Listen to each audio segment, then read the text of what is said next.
위한 하나님의 말씀 요한복음 1장 43절에서 51절입니다. 신약성경 143쪽입니다. 요한복음 1장 43절에서 51절까지 찾아서 교독합시다. 찾으신 줄 알고 1장 43절에서 51절입니다. 제가 먼저 43절 읽겠습니다. 이튿날 예수께서 갈릴리로 나가려 하시다가 빌립을 만나 이르시되 나를 따르라 하시니 빌립이 나다나엘을 찾아 이르되 모세가 율법에 기록하였고 여러 선지자가 기록한 그 일을 우리가 만났으니 요셉의 아들 나사렛 예수니라.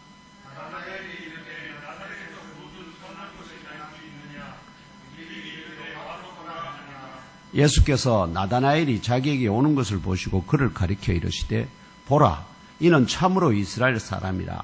그 속에 간사한 것이 없도다.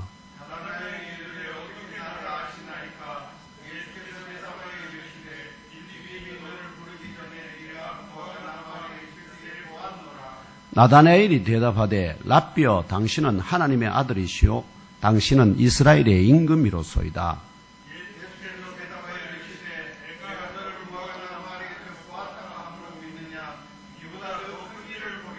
함께 읽겠습니다. 시작. 또 이르시되 진실로 진실로 너에게 이르노니 하늘이 열리고 하나님의 사자들이 인자 위에 오르락 내리락 하는 것을 보리라 하시니라. 아멘. 이 본문을 중심으로 나사렛 예수 그리스도의 영적 본체라는 제목으로 주의 말씀을 나누겠습니다. 한번 제목 같이 큰 소리를 읽어볼까요? 시작. 나사렛 예수 그리스도의 영적 본체. 예. 오늘은 2023년 새해의 두 번째 주일이자 주현우 첫 번째 맞는 주일입니다. 무엇보다 먼저 여러 우여곡절 가운데서도 오늘 여기까지 선하게 인도하여 주셨고 또 이후에도 아낌없이 복과 은혜와 사랑을 부어주시며 영원한 생명으로까지 인도하여 주실 주 하나님께 감사 경배 할렐루야로 그 이름을 송축하며 높여드립시다. 할렐루야! 할렐루야! 아멘! 아멘! 그렇습니다.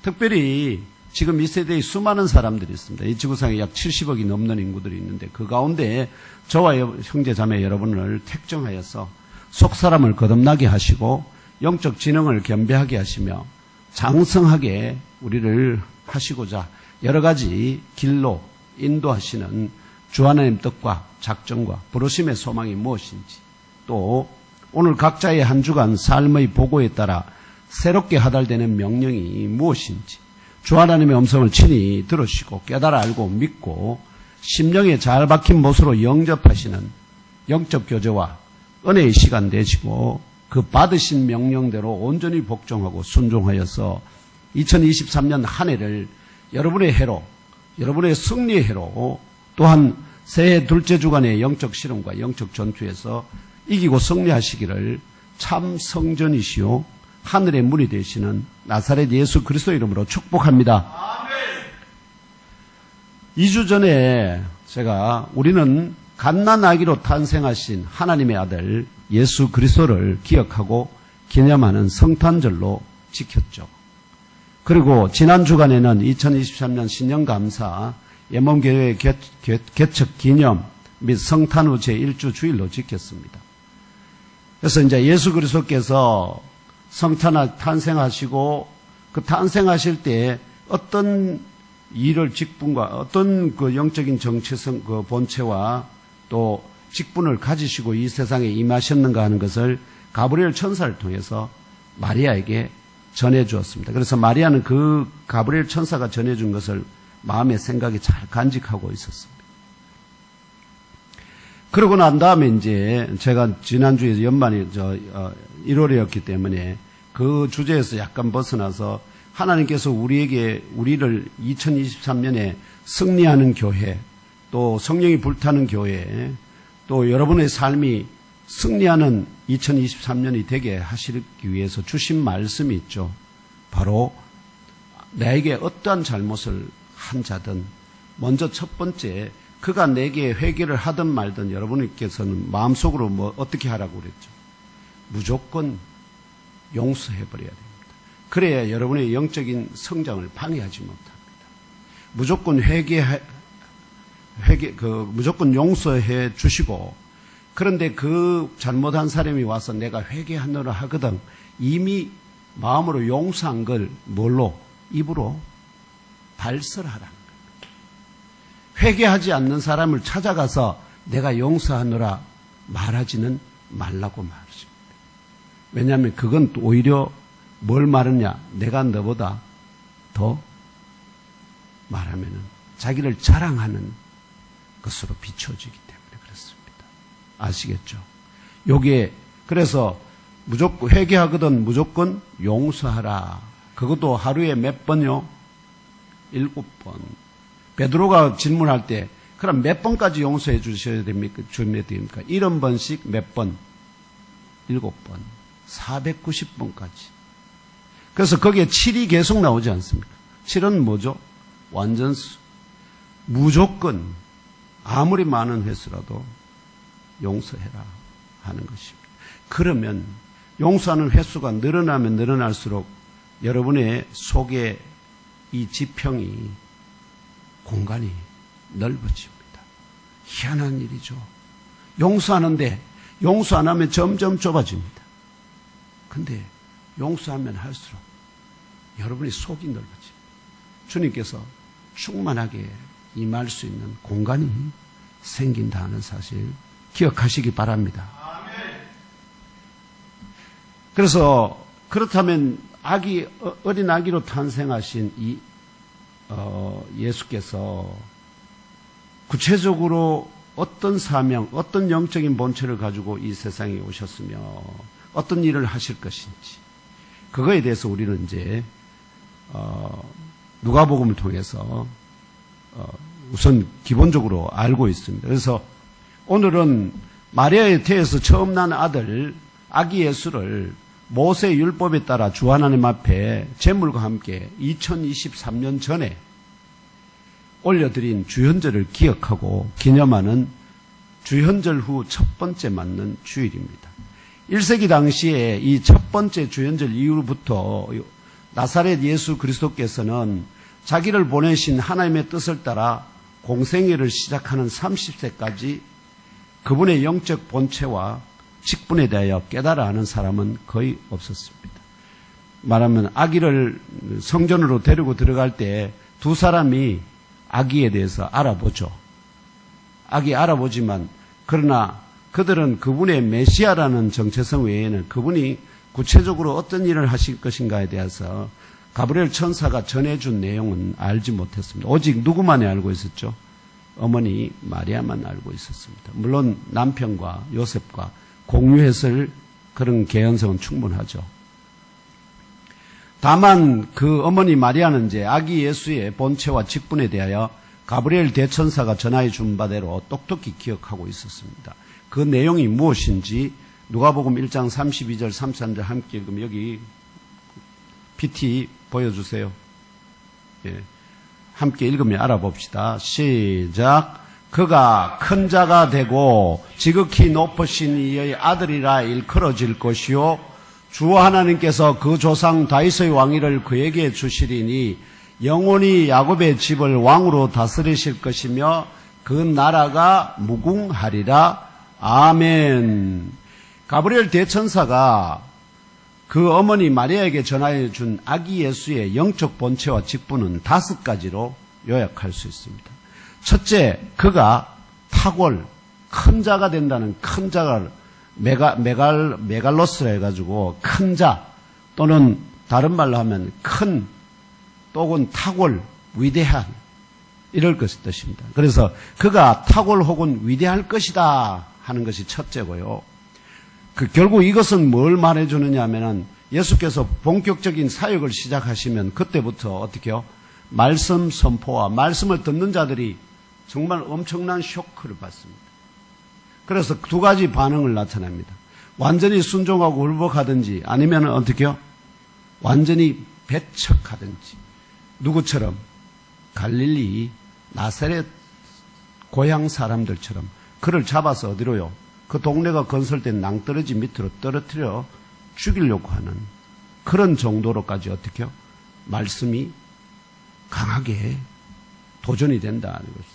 제가 여러분들에게 그렇게 말씀이 도전이 되면 어떻게 해요? 여러분들이 여기서 뒤집어지겠죠. 그게 설교자들의 참 바람인데 예수께서 회당에서 강론을 했는데 이사야서를 가지고 강론했는데 그렇게 대적하는 역사가 강하게 나타났다 하는 것입니다. 이게 바로 이 말씀 선포와 또 능력, 각양 능력 행하는 걸 보시면 아시죠? 그게 탁월하다는 뜻입니다. 그 다음에 깨뜨려 보심이 다릅니다. 그 사람 안에 뭐가 보이는 영적 본체가 보입니다. 귀신이 들었는지 그 사람 안에 속이 나다나엘에게 말한 것처럼 보라 참 이스라엘 사람이라 그 속에 뭐가 없다?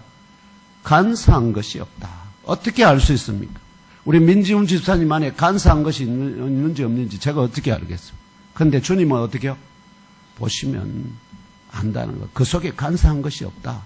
그는 참 이스라엘 사람이라 참 그리스도인이라 이렇게 말씀하신다 하는 것입니다. 이게 바로 그가 탁월하고 또 위대할 것이다 하는 첫 번째 큰 자가 된다는 말의 의미입니다. 둘째, 그가 가장 높으신 이의 아들이라 불리워질 것이다 하는 것입니다.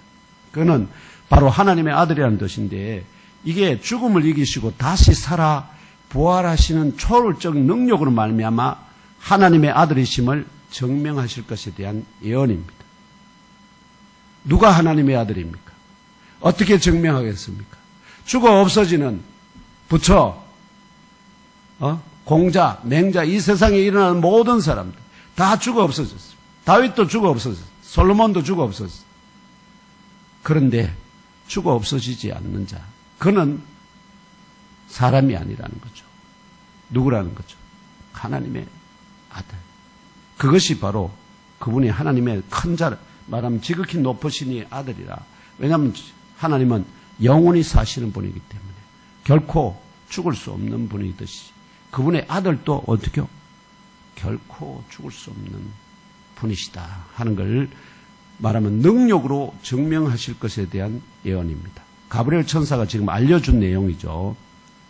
그 다음에 셋째가 주 하나님께서 그에게 그 조상 다윗의 왕위를 위임하실 것이다 이런 뜻입니다. 다윗을 이스라엘의 주권자로 삼으신 주 하나님께서 그렇지 않습니까? 왕위를 허락하고 안 허락하는 누가 하시는 겁니까? 이스라엘 백성들이 하나님 앞에 우리에게도 왕을 달라 했지만 사무엘은 그건 하나님 뜻이 아니라고 했지만 하나님께서 그들이 원하는 대로 줘라. 다만 룰을 딱 정해줍니다. 하나님이 왕을 통치하고 왕이 그 백성을 통치하도록. 그래서 그 왕을 세우고 안 세우고는 전부 다 누가 하신다는 거죠? 하나님이 하십니다. 하나님. 그래서 역사 가운데 말하면 모든 이 세상에 일어나는 큰 인물들은 다 누가 주관하신다? 하나님이 주관하신다. 그래서 우리 과거에 그게도 왕은 누가 낸다고 그랬죠? 하늘이 낸다는 말이 그 말입니다. 왕은 하늘이 냅니다. 그래서 다윗을 이스라엘의 주권자로 삼으신 주 하나님께서 다윗이 죽음으로 결국 그 왕위를 그 자손에게 위임되게 하셨지 않습니까? 근데 결국 다 죽으니까 결국 다 죽어서 그 왕위가 계속 물러가다가 근데 마지막으로 영원히 죽지 않는 자에게 그 왕위가 넘어가니까 그 왕위는 더 이상 어떻게요? 물려줄 필요가 없게 됐다. 그래서 영원히 주 하나님께서 그 조상 다윗을 왕위를 그에게 주실 텐데 결국 그는 언제 이 왕위를 물려받느냐? 언제 물려받느냐? 이제 그의 자손 예수가 죽음을 이기시고 영원히 살아 있는 자로 부활 성천하신 후에 아시겠죠? 다니엘서에도 나오죠. 구름을 타고 인자가 하나님 영원히 계신 이 앞에 와서 뭘 받죠? 왕위를 받게 되죠. 바로 부활 승천하신 후에 주 하나님께서 그에게 만유의 왕위를 영원히 위임하실 것에 대한 예언입니다. 그 다음 넷째, 그가 야곱의 집이 곧 이스라엘입니다. 이스라엘의 집 위에 영원히 통치할 것이다. 다윗의 왕위를 이어받았으니까 다윗이 이스라엘의 왕 아닙니까? 그럼 결국 다윗의 야곱의 집을 영원히 왕으로, 왜냐하면 그는 갈리지 않으니까, 수급지 아니하시는 분이니까. 그래서 만유의 왕으로 만유 위에 영원히 살아 통치할 것에 대한 예언이고요. 마지막 다섯째, 그가 다스리는 왕국은 끝이 있지 않을 것이다. 곧 영원 무궁할 것이다 하는 뜻이. 만유의 왕으로 다스리는 그의 왕국은 끝이 있지 아니한 곧 영원 무궁이 지속되는 나라이다. 이것이 곧 하나님의 나라이죠. 이것이 5가지로 요약되는 영적 본체와 영광스러운 직분의 주인공으로 계시된 나사렛 예수 그리스도가 주연절 후에 30년이 지나 요단 강가에서 세례 요한으로부터 침례의 물세례를 받으시고 올라오실 때 무슨 일이 벌어졌죠? 하늘이 찢어지듯이 열리면서 그 가운데 성령이 비둘기처럼 그분 위에, 어깨 위에 임하시고요. 그 다음에 그 위에서 하나님의 음성이 들렸죠. 이는 내 사랑하는 아들이라, 내가 너를 기뻐하느라. 이렇게 하나님으로부터 직접적인 인준을 받으심으로부터 시작해서 세상 가운데 자신을 드러내시고 본격적인 공생애를 시작하셨습니다. 3년 반가량의 공생애 사역을 통하여 위에서 말씀드린 이 5가지 영적 본체와 영광스러운 직분에 합당하신 분이심을 증명하셨고, 부활 승천하신 이후에 주 하나님으로부터 그 조상 다윗의 왕위를 위임받아 만유의 왕으로 만유를 영원히 통치하시는 중이심을 믿으시길 바랍니다. 그러면 2023년 지금 현재 그분은 뭘 하시느냐? 바로 만유의 왕으로서, 아시죠?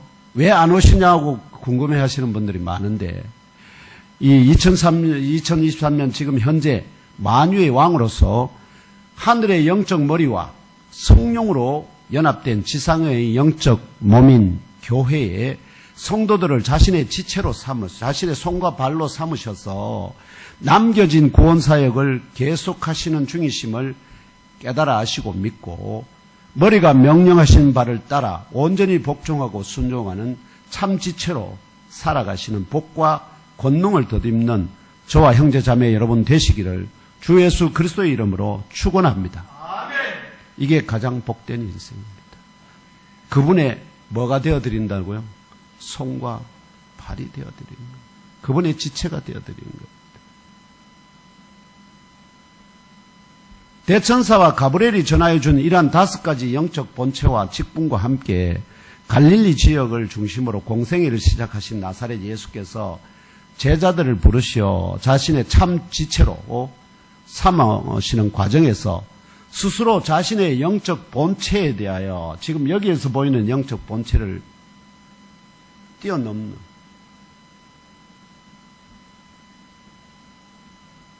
자신의 영적 본체에 대하여 구약의 사건에 빗대어 제자들에게 계시하셨습니다.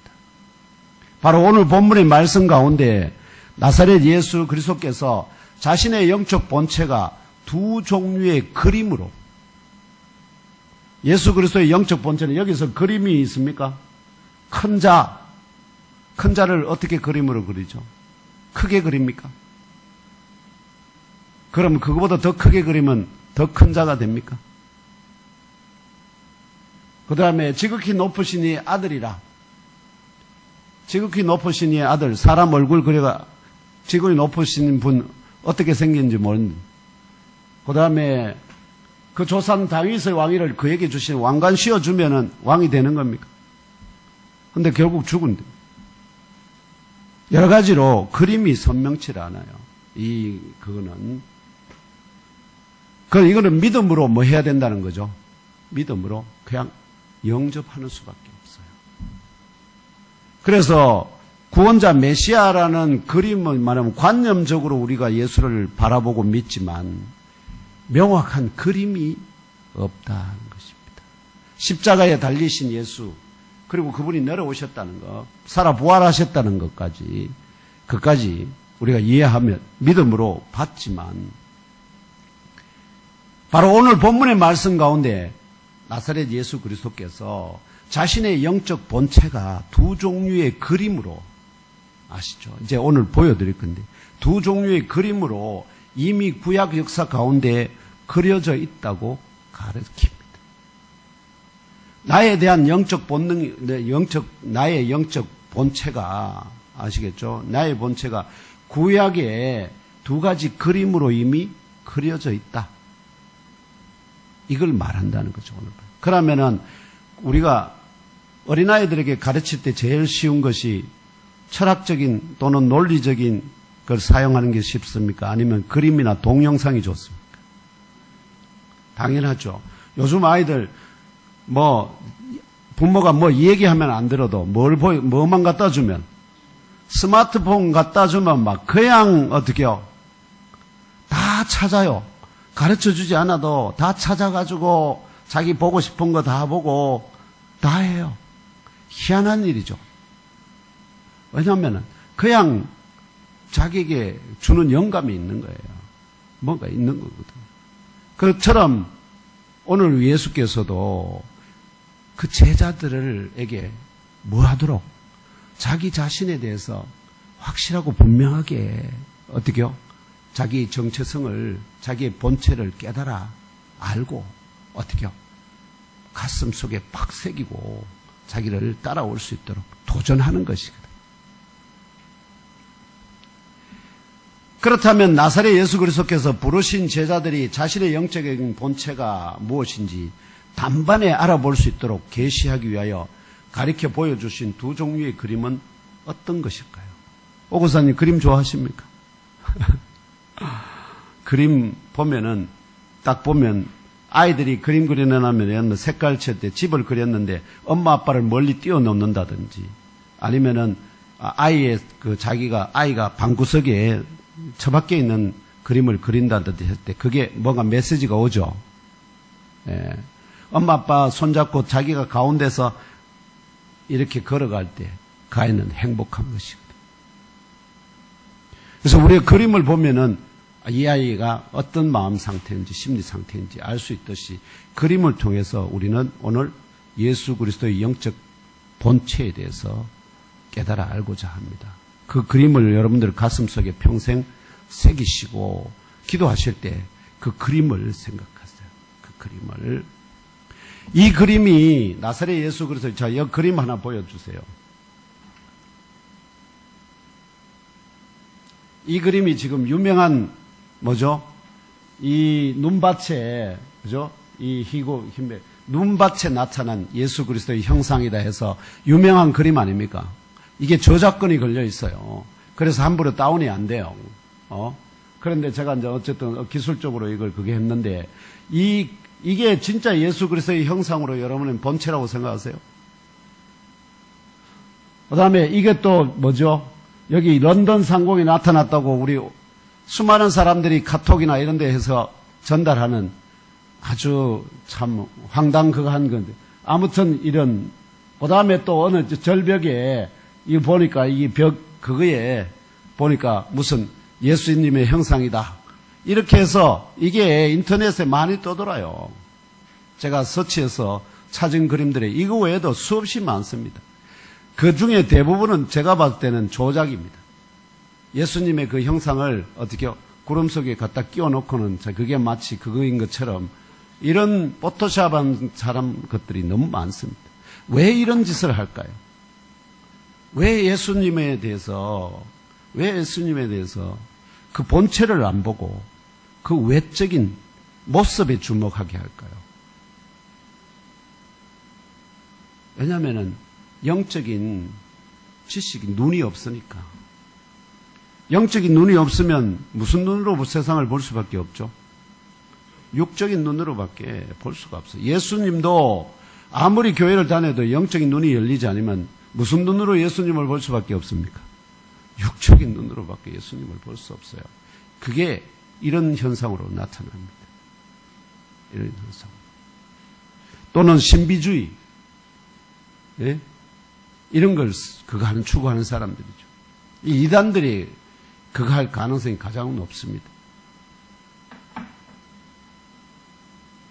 이런 성도들의 시선을 영적 본체가 아닌 외적인 형상에 집중하게 만드는 이게 일종의 흥미거리거든요.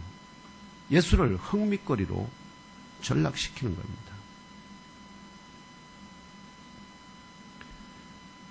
나사렛 예수 그리스도의 종된 저와 예몸교회 형제자매 여러분 가운데 단 한 사람도 예수 그리스도의 영적 본체가 아닌 외적 본체에 집중하는 어리석은 자가 되지 않기를 기원합니다.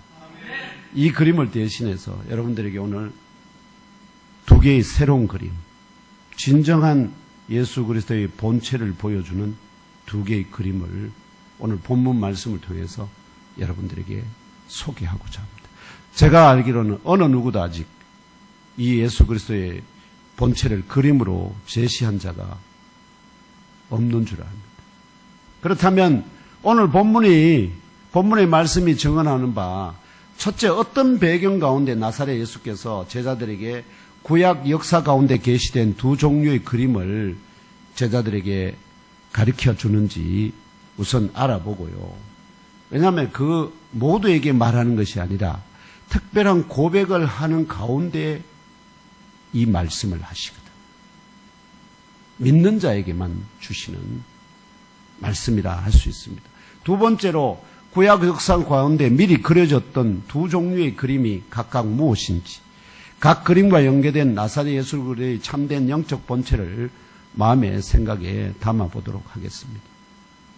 이제 오늘 본문 말씀의 가운데 첫 번째로 어떤 배경 가운데 나사렛 예수께서 제자들에게 구약 역사 가운데 계시던 두 종류의 그림을 가리키는지를 알아보겠습니다.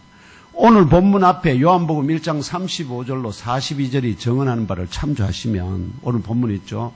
참조하시면 세례 요한이 자기 제자 중 두 사람과 함께 서 있다가 예수께서 앞으로 걸어가시는 것을 보시면서 그 제자들에게 듣는 데에다가 말합니다. 보라, 하나님의 어린 양이로다. 이렇게 하니까 듣고 있던 두 제자가 예수를 따르게 됩니다. 요한의 말을 듣고 따르는 두 사람 중에 하나는 시몬 베드로의 형제 안드레였습니다. 다른 한 제자의 이름은 기록되어 있지 않습니다. 그 말은 그는 어쩌면 예수를 잠깐 따르다가 어떻게요? 다시 세례 요한에게로 되돌아가는 것이 생각하기가 쉬울 것입니다. 그래서 첫 번째 제자라 할 수 있는, 그러면은 안드레가 가장 첫 번째 제자라 할 수 있습니다. 이 첫 번째 제자라 할 수 있는 안드레가 자기 형 어부 시몬을 찾아가서 우리가 메시아 곧 그리스도를 만났다 말하고 그를 예수께로 인도하여 왔습니다.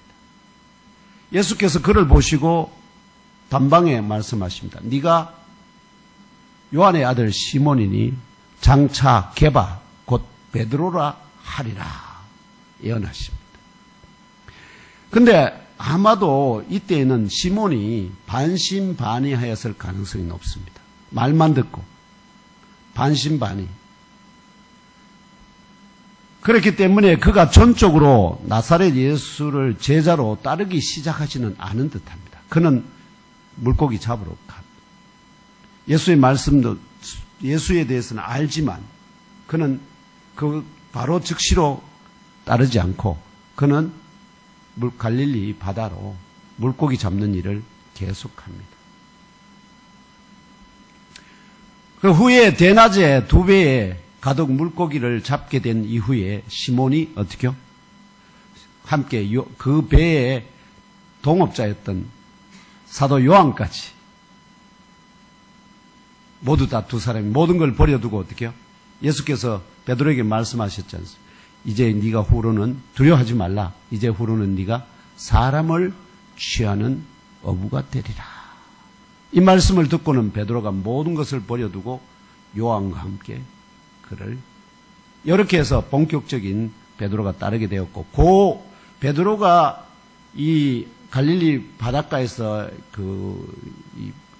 기적적으로 물고기를 잡기 그 전에 일어난 사건이 오늘입니다. 바로 이튿날, 즉 두 제자가 그 세례 요한의 두 제자 중에 한 사람이 안드레가 그를 따르기 시작하고 그 다음에 그 형 베드로를 시몬을 예수님에게 소개한 그 다음에 그 뒷날 예수께서 아마도 시몬이 고기 잡던 갈릴리 바닷가로 나가는 중이었던 것입니다. 갈릴리 이제 베드로를 만나려고 가는 중에 빌립을 만나서 이렇게 합니다. 나를 따르라. 이렇게 친히 명령하십니다. 제자들 중에 나를 따르라. 이렇게 명령해서 부름을 받은 사람이 이 빌립이. 그러니까 빌립은 어떻게요? 나를 따르라. 명령하면은 그냥 들을 준비가 되어 있는 사람이었습니다. 이 사람은 그래서 빌립이 그 권위에 복종하여 전적으로 예수를 따르게 되는데요. 빌립은 앞서 제자로 따르던 안드레와 베드로와 같은 동네에 곧 베세다 사람입니다. 지도 한번 보여주실래요? 여기 베세다가 요 위에 북쪽 갈릴리 바닷가에 좀 빨리 안 나오네. 네, 배터리가 좀. 저 위에 북쪽에 있죠. 예, 북쪽에 베세다가 있고 바로 그 맞은편에 가버나움이 있지 않습니까? 이 베세다 사람이고, 그런데 이 베세다 사람 빌립이 산지 성읍인 나사렛 인근에, 나사렛이 지금 여기 보시면은 여기가 아이고 참 좀 불편네. 여기가 나사렛이거든요. 여기가 나사렛이, 여기가 가나, 여기 가나가 바로 가나 사람, 갈릴리 가나 사람. 그러니까 가나하고 나다나엘 그 갈릴리는 가깝습니다. 그러면은 나다나엘은 갈릴리라는 동네에 대해서 잘 아는 사람입니다. 가까이 있었어. 그래서 베세다 사람 하루길 안 되겠죠. 베세다 사람 빌립이 산지 성읍 나사렛 인근의 갈릴리 가나 사람 나다나엘을 찾아갑니다. 뭔가 나다나엘과 두 사람은 친했던지 뭔가 나다나엘이 뭔가를 이 메시아를 기다리고 있는 그런 진실한 사람이라는 것을 빌립이 잘 알고 있었겠죠. 그래서 그에게 찾아가서 모세가 율법에 기록하였고 여러 선지자가 기록한 그 일을 우리가 만났으니 요셉의 아들 나사렛 예수니라 말하자. 대뜸 듣고 있던 이 나다나엘이 당대 딱 하는 반응이 나사렛에서 무슨 선한 것이 날 수 있느냐 반문합니다. 그만큼 나사렛이라는 동네가 어떻다는 거죠? 아니 그 어떤 동네에 대해서 이야기하는데 그 나사렛에서 어떻게 선한 것이 날 수 있느냐 말한다는 것은 정말로 그 나사렛은 어떻게요? 완전히 정말 보수적이거나 한쪽으로 치우쳤거나 그래서 어떻게요? 새로운 것을 받아들일 수 없는 또는 창조적인 것이 전혀 없는 이런 완전히 말하면 구습에 매여서 살아가는 사람들 그런 동네가 아닌가 하는 생각을 할 수 있습니다. 왜냐하면 그곳에서 선한 것이 날 수 없다. 인물이 날 수 없다. 이런 것을 말하니까요. 그러자 빌립이 나다나엘에게 와서 보라. 이렇게 네가 한번 와서 직접 보라. 이렇게 도전을 합니다. 이 빌립의 도전과 증언과 도전의 흥미를 느낀 나다나엘이 빌립을 따라서 자기 동네 가나를 떠나서 이 베세다로 따라옵니다. 그리고는 베세다에서 빌립이 나다나엘을 예수께로 인도합니다. 그래서 예수께서 나다나엘이 오늘 본문의 이제 시작이죠. 그 중간에 예수께서 나다나엘이 자기에게 오는 것을 보시고 그를 향해서 보라, 이는 참 이스라엘 사람이라 그 속에 간사한 것이 없도다. 이 말을 하니까 깜짝 놀란 나다나엘이 어떻게 나를 아시나이까? 반문합니다. 아니, 성경 처음 보시는 분인데 어떻게 나에 대해서 그렇게 잘 아십니까? 반문하죠. 예수께서 그걸 더 뛰어넘어서 빌립이 너를 부르기 전에, 빌립이 불렀다는 것도 다 알고 있다는 거예요. 빌립이 너를 부르기 전에 네가 무화과나무 아래에 있을 때에 보았노라 대답하십니다. 무화과나무 아래에서 빌립이 뭐 했을까요? 아마 빌립이 자기 자신 외에는 자기가 무화과나무 아래에서 뭔가를 한 것을 아는 사람이 아무도 없다고 알았을 텐데, 전혀 모르는 이 사람이 지금 네가 빌립을 만나기 전에 네가 무화과나무 아래에 뭘 했을까요? 기도했든지 아니면 하나님 앞에 눈물로 뭔가 부르짖고 간구하는 것이, 소원하는 것이 있었던 사람이 아닐까. 이에 나다나엘이 빌립이 전해준 말을 믿을 만한 증거를 발견한 듯이, 왜냐하면 빌립이 미리 나서 예수에 대해서 얘기했죠. 그래서 빌립의 말이 진짜구나, 이걸 증거를 발견한 듯이 랍비여, 당신은 하나님의 아들이시오, 당신은 이스라엘의 임금이로소이다 응답합니다. 이 응답이 누구로부터 주어진 5가지 예수의 직분과 직책에 대해서, 예수의 본체와 직분에 대해서 일치하죠. 아니, 가브리엘 대천사로부터 전해준 자는 알 수 있지만 전혀 그 천사로부터 전해받지도 못했는데 지금 어떻게요? 빌립이 스스로 깨닫고 뭐로 고백합니까? 당신은 하나님의 아들이시오, 당신은 이스라엘의 임금이로소이다. 5가지 중에 2가지를 고백하거든요. 그래서 나다나엘이 믿음으로 응답하는 것을 들으신, 이건 믿지 않고는 말할 수 없는, 고백할 수 없는 것. 그래서 믿음으로 응답하는 것을 들으신 예수께서 내가 너를 무화과나무 아래에서 보았다 함으로 믿느냐? 이보다 더 큰 일을 보리라 예언으로 응답하십니다. 그러고 난 다음에 나다나엘에게 그래 응답하시고는 모든 다른 제자들, 이제 안드레도 있고 지금 빌립도 있지 않습니까? 그들을 향해서, 제자들을 향해서 51절에 예언의 계시를 말씀하십니다. 즉 이보다 더 큰 일이, 빌립이 너를 보기 전에 내가 무화과나무 아래에 있는 것을 보았다 하는 것보다 더 큰 일, 그 큰 일이 뭔지를 51절에 말씀하시는 것입니다. 그 큰 일이 뭘까요? 바로 51절에 예언에 계십니다. 진실로 진실로 너에게 이르노니 하늘이 열리고 하나님의 사자들이 인자 위에 오르락 내리락 하는 것을 보리라. 그런 예언입니다. 이게 더 큰 예언의 계시입니다. 더 큰. 그러면은 이 51절의 예언의 계시 가운데 뭐가 들었다는 거죠?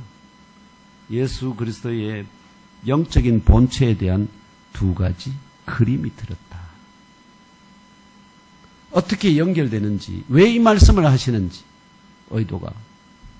이 예언의 계시는 나사렛 예수께서 당신은 하나님의 아들이시오, 당신은 이스라엘의 임금이로소이다 믿음으로 자신의 비밀스러운 영적 본체와 직분에 대하여 고백하는 나다나엘과 다른 제자들이 더 온전하게 자신의 영적 본체를 깨달아 알고 지금 제자를 부르는 중 아닙니까?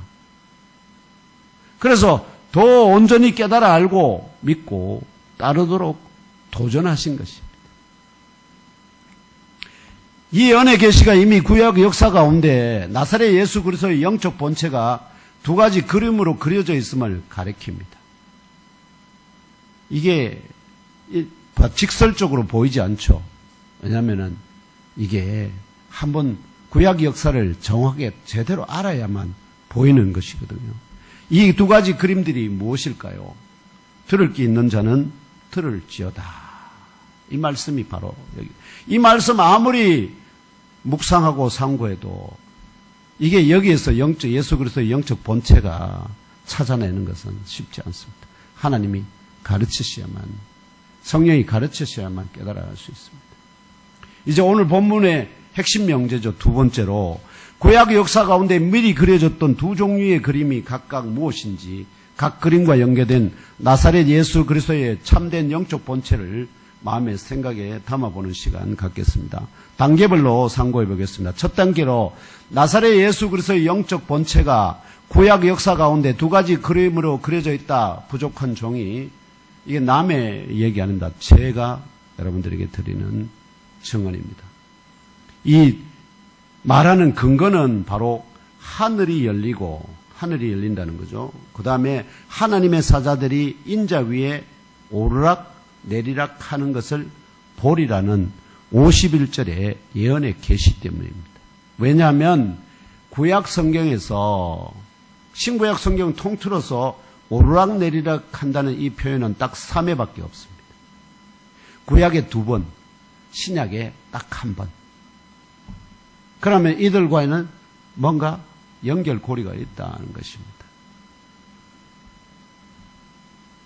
오르락내리락 한다는 어구는 창세기 28장 12절과 에스겔서 1장 13절에 각 1회씩 단 2회만 나오고, 신약 성경에는 오늘 본문 요한복음 1장 51절이 유일합니다. 그의 어떤 본문에도 이 말씀이 연결해서 오르락 내리락 하는 표현은 없습니다.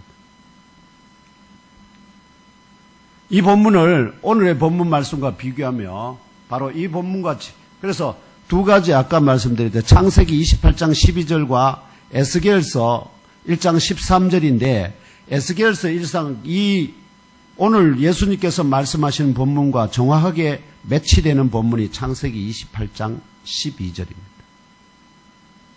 그래서 창세기 오늘 본문과 보다 직접적으로 연관된 구약 성경의 본문은 창세기 28장 12절인데요. 두 개를 비교해 보시면서 이 창세기 28장 12절을 함께 읽겠습니다. 시작. 꿈에 본즉 사닥다리가 땅 위에 서 있는데 그 꼭대기가 하늘에 닿았고, 또 본즉 하나님의 사자들이 그 위에서 오르락 내리락 하고. 아멘. 여기 보시면 하나님의 사자들이 그 위에서 오르락 내리락, 사닥다리 위에서 오르락 내리락 한다는 거. 그 다음에 또 하나님의 사자들이 인자 위에 오르락 내리락. 거의 같은 표현이죠. 오르락 내리락 하는 게 중요해요. 하나님의 사자들이 어떻게요? 오르락 내리락 하는데, 거기에 사닥다리가, 창세기 28장에는 사닥다리가 연결되어 있고요. 하늘과 땅이 연결되어 있습니다. 하늘과 땅이. 여기서는 인자 위에 뭐가 있다는 거죠? 인자 위에 사닥다리가 있다는 거예요. 보이지는 말 구약적인 그거로 하면은 인자 위에 사닥다리가 있고 하늘까지 연결돼요. 그 위에서 어떻게 해요? 하나님의 사자들이 오르락 내려가고, 그 꼭대기 위에서 야곱에게 하나님께서 말씀하신 것처럼 그리스도에게 누가? 하나님께서 말씀하시는 것. 정확하게 몇 그림이 일치하잖아요. 그래서 먼저 이 사건에, 이 창세기 28장 12절에 하나님의 사자들이 그 위에서 오르락내리락 한다는 이 계시의 말씀, 이 사건에 등장하는 주인공은 바로 이삭의 쌍둥이 아들 중 둘째, 곧 야곱입니다. 형 에서의 장자권과 장자의 축복을 팥죽 한 그릇에 사고, 어머니와 공모하여 장자의 축복마저 가로채었기 때문에 분노한 형 에서가 어떻게요?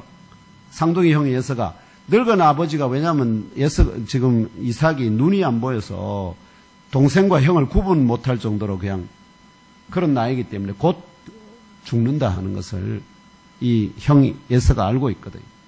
그러면은 아버지만 없으면 어떻게 해요? 자기가 이제 호주니까 마음대로 아들을, 동생을 죽여버리겠다 하는 그것을 결심을 눈치챈 어머니 리브가가 밧단의 하란에서 하나님을 믿는 아내를 맞이할 수 있도록 하는 것이 좋겠다는 이유로 아버지 이삭을 설득하여서 야곱을 외가댁 하란으로 피신시키기 위하여 아버지의 고향 헤브론을 떠나 외가댁 하란으로 다녀오게 하였습니다. 지도 한번 보여주실래요? 지도 앞에, 그 앞에. 자, 여기 지도에 보시면은 지금 여기가 여기 하란, 여기 헤브론 여기 있죠. 참 오늘따라 안 좋네.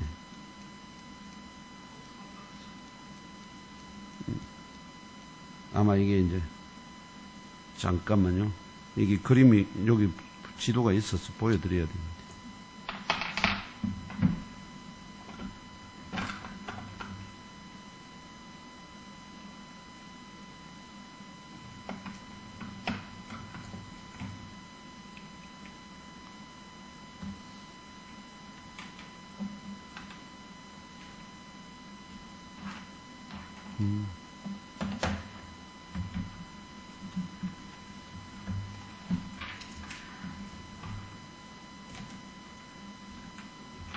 어디 갔지?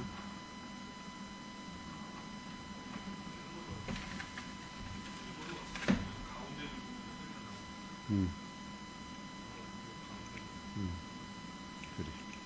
잠깐만. 한번. 가만있어. 그걸 어디 놨지? 갔어요. 갔어요.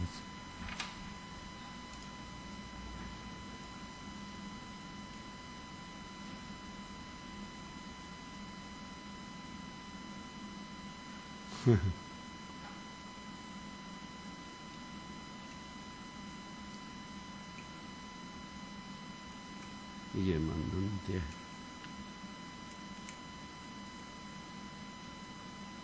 얘가 이게 좀 추워지면은 오케이. 뭐 여기 보시면 여기가 여기 헤브론입니다. 그죠? 여기 헤브론. 여기가 이삭. 그러니까 결국 아브라함이 마지막으로 여기 살았죠. 그 다음에 이삭이 이어서 살고, 이 헤브론에서 여기 보시면은 이 길이 위에 통하는 길이 지금 딱 이게 전부 다 산지입니다. 산능성입니다. 산능성이로 쭉 따라서 이게 쭉 가게 돼 있고, 그래서 이쪽을 거쳐서 이렇게 계속 가든지 아니면 이 길을 따라서 이렇게 가서 하란으로 가게 됩니다. 근데 그래서 다른 길이 없습니다. 그래서 이 길을 따라서 이제 헤브론을 지나서 여기 예루살렘, 당시에는 이름이 예루살렘 아니었습니다. 나중에 그게 다윗이 이곳을 정복한 사람이 다음에 이게 헤브론 이름이 예루살렘으로 바뀌거든요. 여기에 라마가 있습니다. 그 유명한 라마. 이게 보면은 이해되시죠? 교차로입니다. 여기가 전략적 요충지입니다. 여기다 딱 큰 성을 하나 걸어 잠그고 하면은 이쪽으로도 못 지나가고 이쪽도 못 지나갑니다. 그래서 여기다가 라마를 성을 세우려고 합니다. 그 다음에 쭉 가서 여기 베델이 여기 있습니다. 베델. 여기 원래 이름이 루스였습니다. 이곳에서 날이 어두워졌어요. 그래서 어떻게 해요?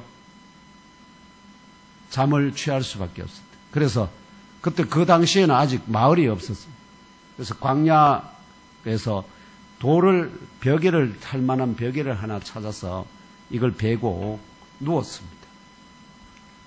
그래서 어떤 일이 일어날지, 왜냐면 야밤에 짐승들이 와서 자기를 공격할 수도 있고 등등 여러 가지 많은 일들이 어떤 일이 일어날지 모르는 두려움 가운데 잠을 청하게 됩니다. 안 잘 수도 없고. 그리고 야곱이 한 꿈을 꾸게 됩니다.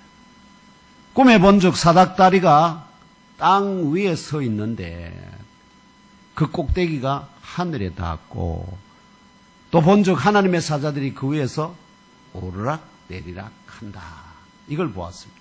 그리고 또 본즉 여호와께서 그 위에 서서 말씀하십니다. 나는 여호와니 너의 조부 아브라함의 하나님이요 이삭의 하나님이라. 내가 누워있는 땅을 내가 너와 내 자손에게 주리니 내 자신이 땅의 티끌같이 되어 내가 서쪽과 동쪽과 북쪽과 남쪽으로 퍼져나갈지며 땅의 모든 족속이 너와 내 자손을 말미암아 복을 받으리라. 아브라함에게 허락하신 복이죠. 내가 너와 함께 있어 내가 어디로 가든지 너를 지키며 너를 이끌어 이 땅으로 돌아오게 할지라. 내가 내게 허락한 것을 다 이루기까지 너를 떠나지 아니하리라. 약속하십니다. 중간에 잠이 깬 야곱이 다음과 같죠. 이게 잠이 완전히 새벽에 잠이 깬 게 아닙니다. 꿈을 꾸자마자 갑자기 잠이 확 깨버립니다. 너무나 놀라운 생생한 꿈이었대. 그러고는 야곱이 다음과 같이 고백합니다. 여호와께서 과연 여기 계시거늘 내가 알지 못하였도다. 두렵도다. 이곳이요 이것은 다름 아닌 하나님의 집이요 이는 하늘의 문이로다.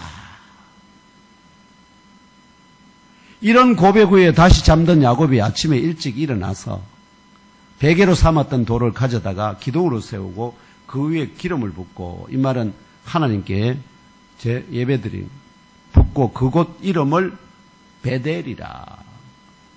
그 성의 이 성의 옛 이름은 루스였다. 루스가 베델로 바뀌는 사건이 일어난 것입니다. 그 일어난 사건 가운데 꿈에 보여진 것이 바로 이 베델이라는 루스라는 땅, 이 땅 위에서부터 하늘까지 사닥다리가 연결되어 있고 그 사닥다리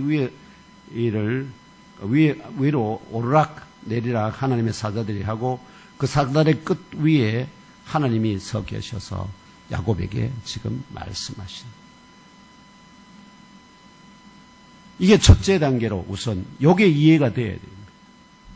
둘째 단계가 뭐냐?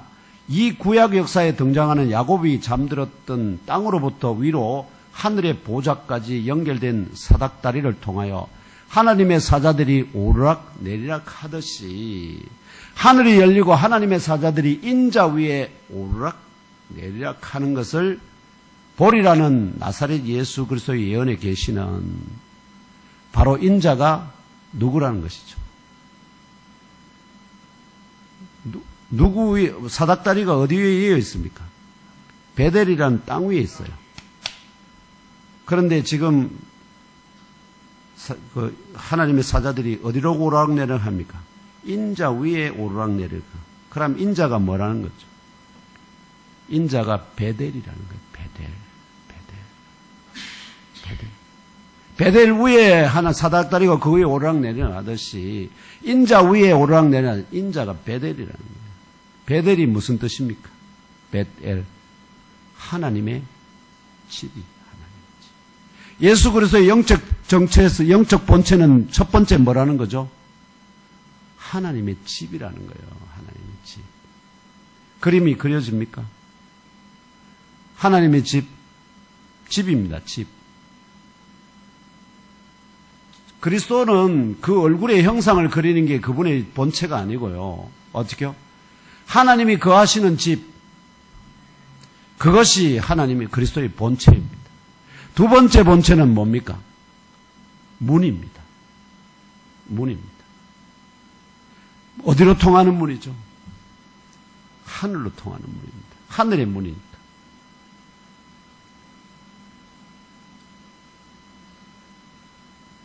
그래서 나사렛 예수의 이 예언의 계시, 제자들을 부르는 초기에 자기에게 믿음을 고백하는 그 제자들에게 계시하신 두 가지 그림이, 첫째 하나는 집이고요. 다른 하나는 문입니다. 첫째 하나님의 집. 결론적으로 나사렛 예수 그리스도의 영적 본체는 하늘과 땅을 연합시키고 연결하는 하나님의 집입니다. 이게 연결되어 있잖아요. 하늘과 땅이 연결되어 있다고요. 예수 그리스도의 본체는 하늘과 땅을 연결시키는 하나님의 집입니다. 하늘과 땅을 연결시키지 않는 집. 이게 나중에 아직 이게 지금 성막이나 이건 아직 나타날 때가 아니에요. 이 뒤에 한창 뒤에 수백 년 뒤에 나타납니다. 미리 뭘 보여주신 거죠? 예수 그리스도의 영적 정체가 본체가 무엇인지를 어떻게요? 이 야곱의 꿈을 통해서 하나님께서 미리 역사 가운데 그림으로 계시해 주셨다 하는 것입니다.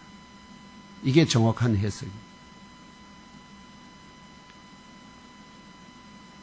그리고 그 집은 아시죠? 나중에 성막도 그렇지만 성전도 그렇지만 이 땅 위에만 있는 집이 아닙니다.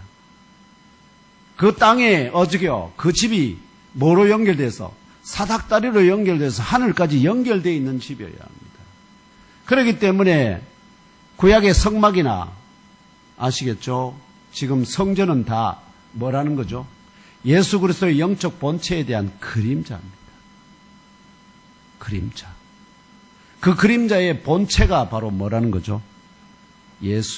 나사렛 예수 그리스도이십니다. 나사렛 예수 그리스도.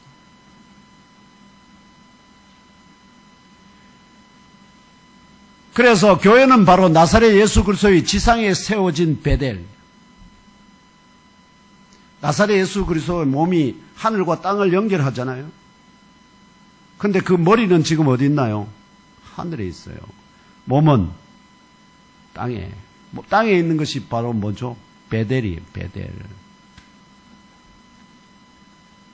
그래서 그리스도의 지상에 세워진 베델, 그 그리스도의 몸이요. 믿는 자들은 바로 그의 참 지체가 되는 것입니다.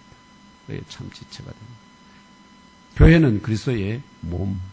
바울이 왜 그렇게 말할 수 있는지 이해되시죠? 구약 역사 가운데 보여진 이 베델은 장차 성막을 거쳐 성전으로 세워질 하나님의 집이지만 이는 바로 나사렛 예수 그리스도의 영적 본체에 대한 그림자들일 뿐입니다. 그들은 그 그림자에 어떻게요? 그거를 다 쏟아붓고 있습니다. 뭐 때문에? 유대인들은, 예수님 당시의 유대인들은 뭐가 없다는 거죠? 영적 눈이 완전히 닫혀서 무슨 눈으로만 세상을 본다는 거죠? 육적인 눈으로만 세상을 보고 성전을 보고 예수님을 바라보고 이 세상을 바라보기 때문에 그들은 어떻게 해요? 넘어질 수밖에 없는 자들이었다. 영적 무지가 그들을 교만하게 만들었고 그 교만이 그들을 뭘로? 패망의 길로 이끌었다 하는 것을 알 수 있습니다. 이걸 보여주는 대표적인 사례가 바로 공생의 마지막 주간에 이스라엘 왕으로 예루살렘 성으로 입성하신 나사렛 예수 그리스도께 성전에 들어가서 성전을 정화하시잖아요. 그럴 때 유대인들이 내가 이런 일을 행하니 무슨 표적을 우리에게 보이겠느냐 묻습니다. 그때 예수께서 너희가 이 성전을 헐라 내가 사흘 동안에 일으키리라 응답하셨지만 유대인들이 사흘 만에 일으키려 하니까 유대인들이 뭐라고 그러죠? 코웃음을 치면서 야, 이 성전은 46년 동안 지었거늘 네가 3일 동안에 일으키겠느냐. 반문 가운데 뭐가 그들이 무엇으로 이 모든 사건을 보고 있다 그거죠? 육적인 눈으로만.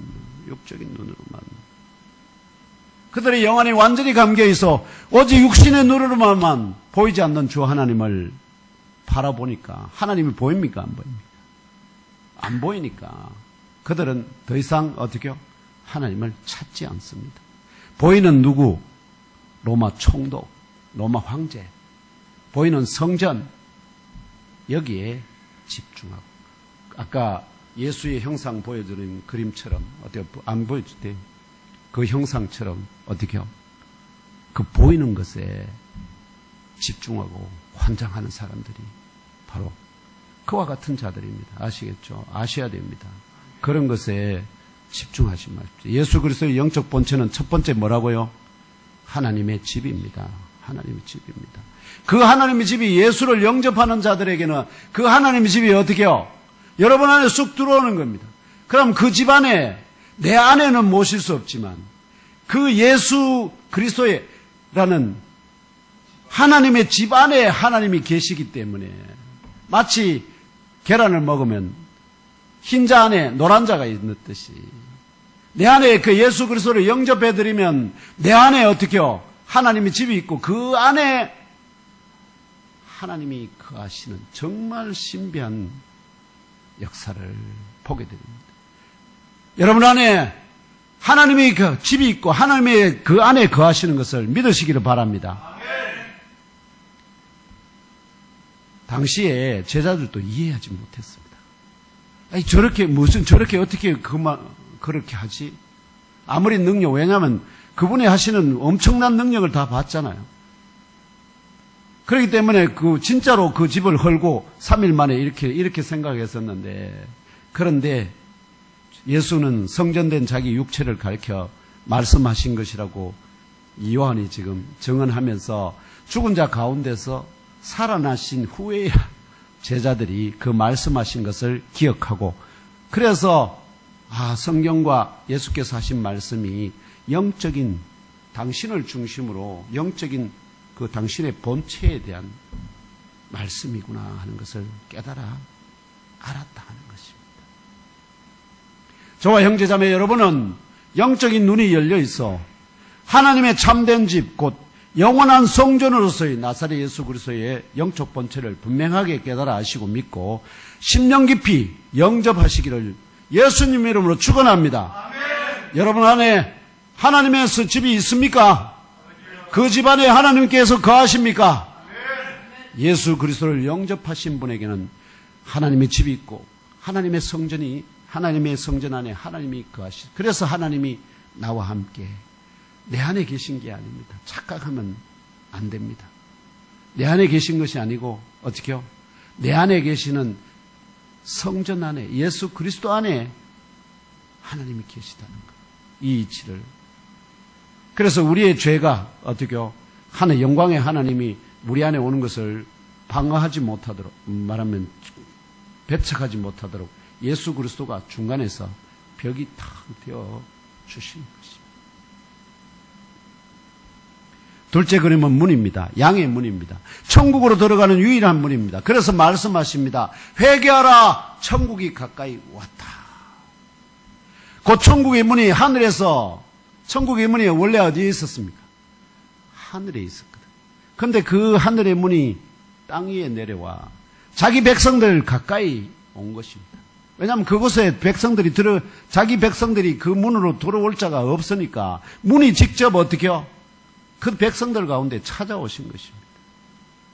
그런데 그 문이 아직 완전히 열리지는 않았습니다. 열리지는 않았습니다. 가까이 왔다고 말. 들어오라. 그가 십자가에 온몸의 물과 피를 흘리며 그 영이 떠나는 대속의 순간에 그 문이 완전히 열리게 됩니다. 완전히. 그래서 예수 안에 들어온 자는 어떻게 다 그 문을 통해서 천국으로 들어가게 해주죠. 결국 우리 안에, 예수를 영접한 우리 안에 뭐가 있습니까? 천국 문이, 여러분 안에 천국 문이 있다는 것을 깨달아 하시고, 내 문 안으로 어떻게요? 내 사랑하는 형제 자매들 같이 들어갈 수 있도록, 내 문 안에 정말 그리스도의 하나님의 문이, 성국의 문이 내 안에 있다.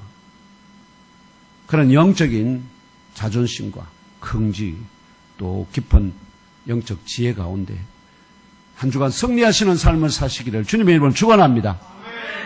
이제 말씀을 맺고자 합니다. 지금 오늘 여기까지 저와 형제자매 여러분의 속사람도 물과 성령으로 거듭났지만 갓난아이에서 자라고 장성한 세상이 감당치 못하는 참 성도로 또 영의 어부가 하기 위하여 푸뉴마티코스로 성숙되는 과정에 있습니다. 그러는 가운데 우리 자신 안에 영접한 그리스도 예수 안에 거하시는 하나님으로 인하여 우리를 성전 삼으시고 천국으로 들어가는 문도 우리 안에 허락하심을 기억하시고, 환난과 박해의 영적 바람이 불더라도, 또 선을 행하는 중에 당하는 고난이라도 욕을 욕으로, 악을 악으로 갚지 말고 원수를 향하여서도 오히려 복을 빌어주므로 하나님이 예비하신 한 사람이라도 취하여 주 하나님께 올려드리는 충성된 업으로 쓰임 받으시기를, 나사렛 예수 또한 우리의 성전, 하나님의 성전이 되시고 하나님의 집이 되시고 또 천국의 문이 되시는 우리 주님 예수 그리스도의 이름으로 축복하며 기도합니다. 아멘.